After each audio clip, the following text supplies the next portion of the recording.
The stars are right, and that means it's time for another episode of The Whisper in Darkness. I'm your host, the Man from Ling. Thank you very much for joining me today. In this episode, we are continuing with our reviews of the player cards in the Path to Carcosa Investigator expansion. This is part 1 of our look at the Seeker cards. In this episode, we are going to discuss Archaic Glyphs and its 2 upgrades. There are spoilers throughout if you care about that sort of thing. If you enjoy what you hear, remember to like, comment, and subscribe. Before we get started, a quick reminder of how we rate cards here on The Whisper in Darkness. The best of the best get an Elder Sign, while the worst of the worst get an Auto Fail, and the cards in between get a +1, 0, or Elder Thing respectively. Cards that you build around or cards that are good in one particular deck get a Bless token, while cards that we believe are destined to end up on the list of taboos or are simply bad for the big game get a Curse token. Before we get started, I'd like to thank the patrons of this channel for their tremendous support. You all rock. If you'd like to be amazing like these people and support the channel's goals and see your name on this list, head over to patreon.com, sign up for a tier of your choice, and claim your rewards. That would be awesome. Special thanks to Cole Monroe Chitty, Nicole Fiscus, and Nate Lost in Time and Space for their contributions to the channel.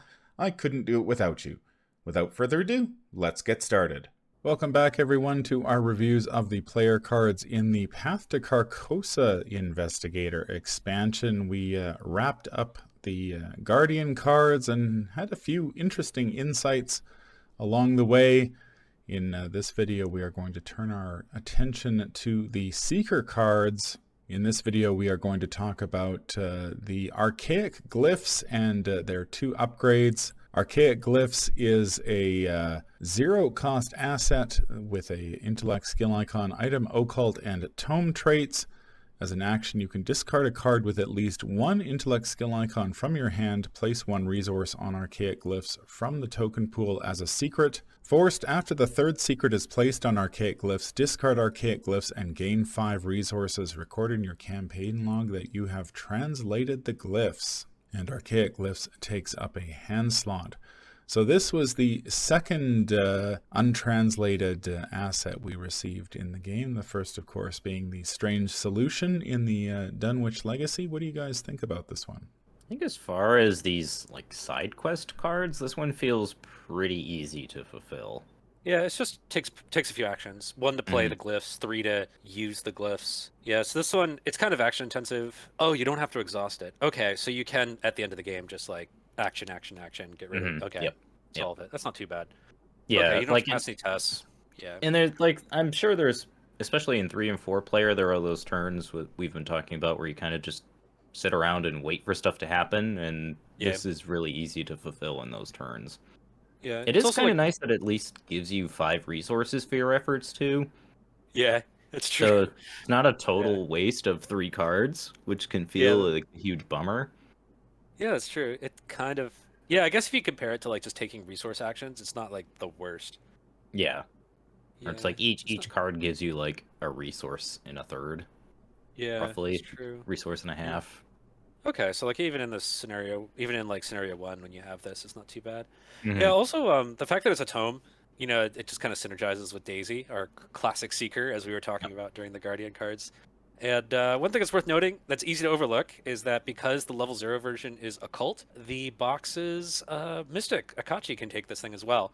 Something it's worth thinking about. Yeah, one thing to keep in mind about the Archaic Glyphs is that while it starts out as requiring a hand slot, the upgrades actually require arcane slots. So that is, if you're sort of have your hands tied up trying to deal with this thing, it will switch to an arcane slot once you upgrade it, which is I think a little easier for most Seekers to deal with because they've got magnifying glasses and whatnot. Looking back on all of the sort of unknown, untranslated assets, this is one of the easier ones to get done. You just need basically 3 action or 4 actions, I guess, 1 to play it and then the 3 to discard.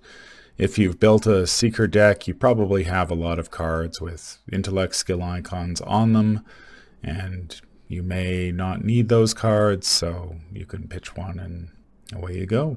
The first upgrade for Archaic Glyphs is Guiding Stones. It's a 2-cost asset that costs 3 XP. It has a willpower and intellect skill icon. It has the spell trait.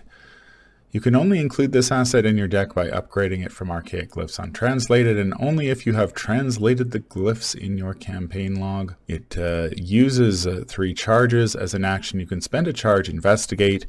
For every 2 points you succeed by, discover 1 additional clue at your location, and it takes up an arcane slot. This thing can get absolutely bonkers. I have seen it in 4-player clear a location with 12 clues on it. Not solely by itself. I think we threw a double or nothing in there to help it out. But the fact that this has no cap whatsoever, and it's you probably have higher education to power this thing. This can get pretty crazy pretty quickly. Yeah, someone like Rex even makes this more ridiculous, because then you combine Rex's ability that gives you another clue on top of it. It's like, holy man, oh man. Yeah, so as time has gone on, if you have like a full set, if you have a full collection, there's a lot of opportunities now to like just stack on a lot of intellect icons. I mean, even something like magnifying glass. Oh yeah, that's right. Yeah, even something as simple as that like can really help a card like this out too. Like it's just ridiculous. And for most seekers, it doesn't take up a meaningful slot, so you just have this thing. It can it's just like sitting there, guzzle up clues, no problem. Yeah, the real problem, I think the real problem with this is that it's like one of 2, I think, uncapped succeed by cards. I think so, yeah.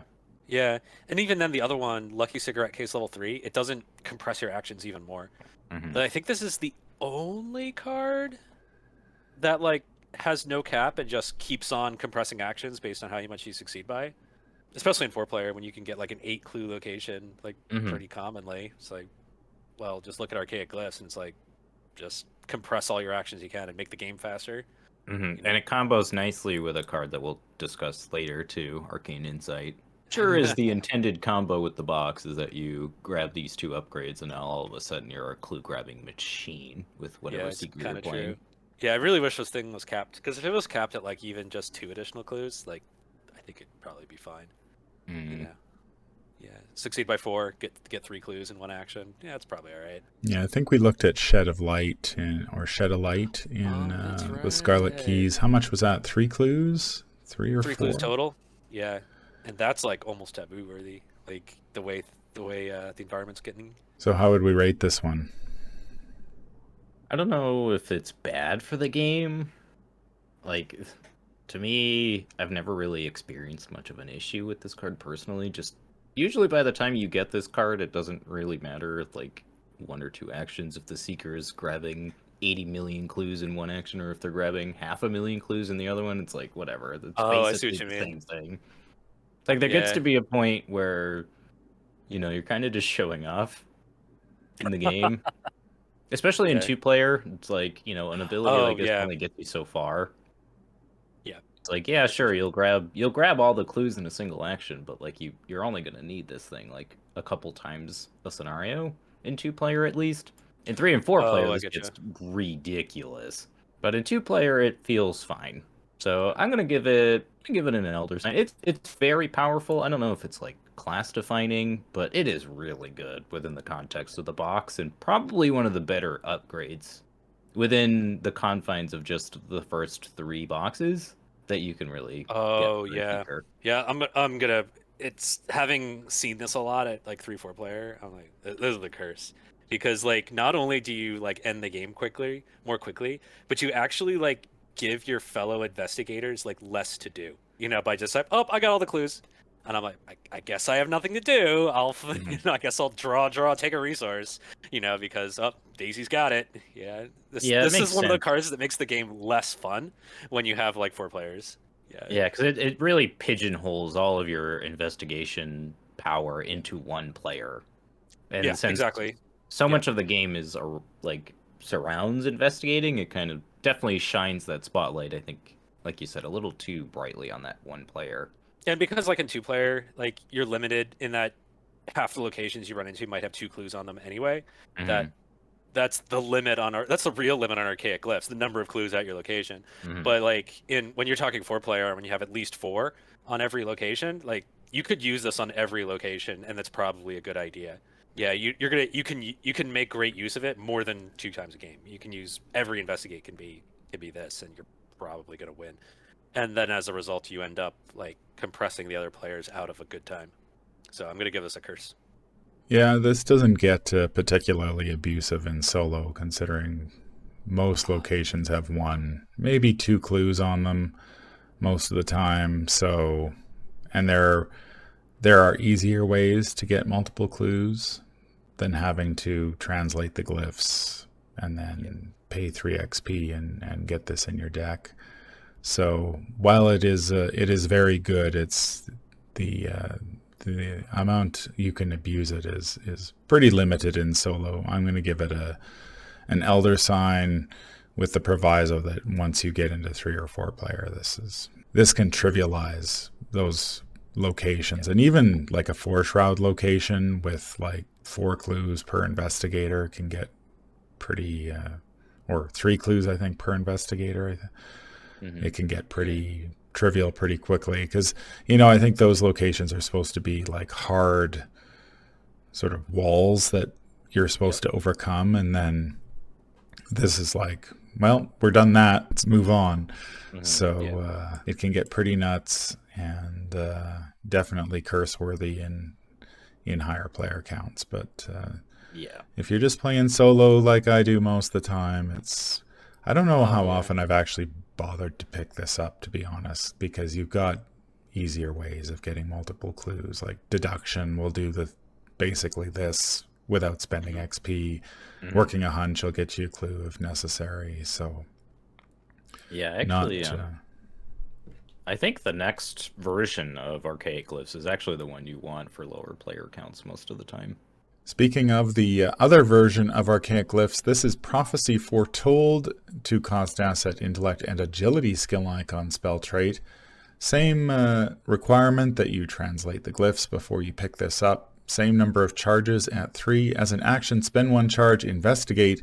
If you succeed, you may automatically evade an engaged enemy. This action does not provoke attacks of opportunity, and it takes up an arcane slot. I have played this one in solo. I believe I had it in a Harvey Walters deck, and it's pretty nice when you happen to get trapped by an enemy, and then you get to evade at a 5+ and get a clue, and then move away. And then you can also stack, if you need multiple clues, you throw a deduction on this, and then you get 2 clues, evade an enemy, move away, and you've basically solved your enemy management issue for that turn. What do you guys think about this one? Yeah, I like this card for basically all the reasons that you said. It's a really interesting way of compressing not only your actions, but answering a problem that Seekers are going to have, which is how do I deal with an enemy that I, like, when I don't have I've got a plan or whatever that I plan to use, and this is a really nice option. Yeah, this is actually a perfect example of, I remember midway through the Guardian series, we were talking about the silent assumption that Seekers are helpless. Well, when they have this, they don't need Mark Harrigan to, like, take care of them, to be their chaperone. And yeah, this is like really appropriate because if nothing else, like the fact that it doesn't provoke attacks of opportunity is kind of huge because it means the Seeker can like keep investigating even if they fail this test for some reason, they didn't take an attack of opportunity while trying to, come up with a solution to the enemy on them. So if you have like a situation where you're a Seeker and you have 2 agility and you run up against something with 4 agility, like 4 evade, like you're not having to take AOs to like dig up a solution. You just you fire this, and then you hope for the best. You use your good stat instead of your bad stat, and then and you just have to succeed. You don't have to succeed by 2 or more like you do with some of the rogue options. Yeah, so I mean, I think it's a little pushed because it kind of steps on rogues toes a lot, but it's not like super powered. You know what I mean? This feels about right for a 3 XP card, 3 XP research card. That is. Yeah. What's nice about this card too is that it's really helpful in those scenarios where a boss will spawn on a location that you need to also investigate. Oh, right. This is like the perfect solution for that problem, which is more common in scenarios like Carcosa because Man in the Pallid Mask is everywhere in that campaign. Oh yeah, that's right. Yeah, I see what you mean. There is one limitation. The enemy has to be engaged with you. So it's not like you can. It's not like you can do tricks where you like evade aloof enemies or evade enemies attack, engage with other investigators or anything like that. Mhm. So it is. I do appreciate that it is kind of a little limited. It's not. You can't just evade anything at the location, which can. There's some tricks you can do with that. So Mhm. this feels about right, for a card like this, and it's It, just solid, you know. it's really nice against retaliate, particularly. Oh heck yeah, yeah. Get the thing exhausted, Mhm. Yeah, get the thing exhausted so your guardian can just punch away. Well, it's like Yeah. you're not only are you exhausting it, but you're never gonna trigger an AO with it because you're Yep. investigating. So it's like even if you fail the investigate, you're not gonna take a retaliate. Oh yeah, that's true. In fact, like there's even a that's even a decent argument to like use this when there are no clues in the location. Because because it's like you're evading with your good stat at that point. Mhm. Yeah. Yeah, and And this doesn't exhaust. So should you somehow blow the intellect skill test, you can just try again.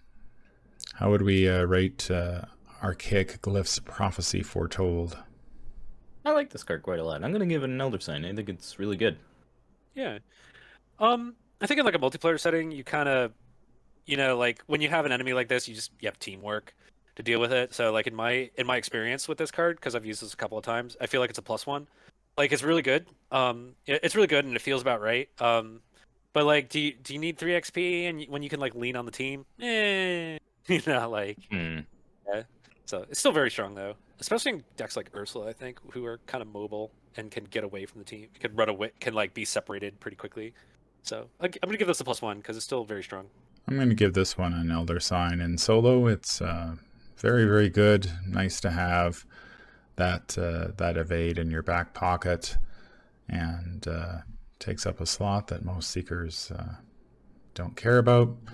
Deals with an enemy with your best stat. You can't really ask for much better. And if you're one of those players who has been looking at some of those Guardian cards that supposedly will save the Seeker from being attacked, like Heroic Rescue and Ambush and all that stuff, your Seeker's probably better off investing their XP in this, and that basically solves the problem. And then the Seeker can go off and do whatever they want, and the Guardian doesn't necessarily have to follow them around because the Seeker can protect themselves, at least for the short term, and then get away. That's going to do it for our look at the first batch of Seeker cards in the Path to Carcosa Investigator expansion. Let us know in the comments down below what you think of these ones. Any final thoughts on Archaic Glyphs? I really like Archaic Glyphs. I think both versions, they definitely had their use cases, but obviously Guiding Stones gets a little out of hand in 3-4 player, but as I've said, I think in the Guardian review already that this box definitely feels like it's made for 2 players. Like a lot of the cards Oh feel like they're yeah. designed for 2 players. Like we talked about it a bit in the Guardian review, that it seems like there's a paradigm in this design where it's like the Guardian is meant to protect the Seeker and the Seeker grabs all the clues, and you know, Archaic Glyphs definitely goes into both directions where you've got one side that just leads into it heavily, and then the other side that kind of does a bit of subversion in that aspect where the Seeker can actually help themselves, which is nice. And both are really, really quite good in 2 player. So you Yeah. get nice options with both, which I really like. Because I feel like with some of the upgrade cards, you don't get meaningful choices in that, like, one option clearly sticks out above the others. But I think you could make a strong case for both of these, depending on your player count. Yeah, I agree. Yeah, personally, I like Prophecy Foretold quite a bit because it like you were saying earlier, it solves a problem, and it compresses the right action into the action you want to be doing. So it feels good. And yeah, the glyphs themselves, they feel so designed for Daisy. Like the base glyphs because they're atomed and they take an action activate. And it's Daisy, so she uses her book and she reads her book and she reads it 3 times and then she gets unlimited power. Yeah, that's Arkham for you, Mark and Daisy. But yeah, you're right. It does feel like a like it's designed for 2 players. Because I have a feeling if Archaic Glyphs Guiding Stone were were developed for 4 players, it would have a limit. Yeah, I think the designers learned their lesson here from Strange Solution, where if you upgrade Strange Solution, most players go for the Acidic Kicker simply because it's ridiculous and Seekers can just tack nuke an enemy and basically take over the Guardian's job. This one, the Seekers stay in their lane, discovering clues, and both of the archaic glyphs are interesting depending on what you're trying to do, whereas I think with the other, I can't even name, I think there's the freezing variant, and what's the other one? There's one that heals and one that gains resources, I think, or something. Like Yeah, restorative concoction, I think, is one. Oh, that's the other one, yeah. So they are definitely have a tough time compared to the Acidic Kicker. So it's nice to see that the both options here are valuable. That's going to do it for this episode. If you enjoyed what you hear, remember to like, comment, and subscribe. If you need to contact me, I can be reached at manfromlang@gmail.com. I'm also on Twitter at manfromlang. Until the stars are right, keep your shotgun close and your elder sign closer. Take care out there, and happy investigating.